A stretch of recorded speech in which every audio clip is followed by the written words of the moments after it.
শিবিরের কমিটিতে পদ পেলেন পূজা চেরি, বলছেন কি চিত্রনায়িকা পূজা চেরি। ক্যারিয়ারের প্রথম থেকেই দারুণ সব সিনেমা উপহার দিয়ে অল্প সময়েই দর্শকদের মন জয় করে নিয়েছেন তিনি। সামাজিক যোগাযোগ মাধ্যমেও বেশ সরব এই নায়িক। সম্প্রতি বেশ কিছু তারকার নাম জড়িয়েছে রাজনৈতিক পরিচয়। এবার সেই কাতারে যুক্ত হল নায়িকা পূজা চেরির নাম।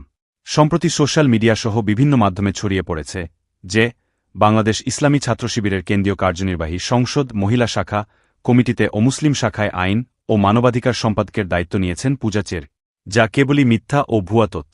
এ নিয়ে কথা বলেছেন এ নায়িক। মঙ্গলবার রাত 7টায় ফেসবুক ভেরিফাইড পেজে এক স্ট্যাটাসে বিষয়টি স্পষ্ট করেন দহন খ্যাত এ নায়িক। তিনি স্ট্যাটাসে লেখেন, মানুষ এমন অবান্তর পোস্ট করে কেমন করে, আমার বোধগম্য ন। আমি সাধারণত কোনো রিউমর্স নিয়ে মাথা ঘামাই না। তারকাদের নিয়ে রিউমর্স ছড়াবে এটাই স্বাভাবিক। মানুষের একটা কৌতূহল থাকে মিডিয়া পার্সন বা তারকাদের নিয়ে।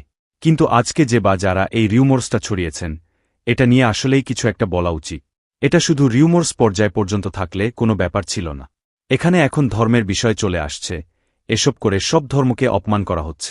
এমন কোনো রিউমর্স করা আসলে উচিত না, যেই রিউমর্স জাতি, বর্ণ, ধর্ম সবকিছুর ওপর প্রভাব পড়ে। সবশেষ এই নায়িকা উল্লেখ করে বলেন, আমি একজন অভিনয় শিল্পী, বাংলা চলচ্চিত্রকে ভালোবাসি, এটাই আমার প্রফেশনের জায়গা। আমি সব সময় এই প্রফেশনকেই রেসপেক্ট করি এবং উপভোগ করি। এই প্রফেশনের বাইরে আমি কোনো রাজনৈতিক প্রফেশনের সঙ্গে যুক্ত নই।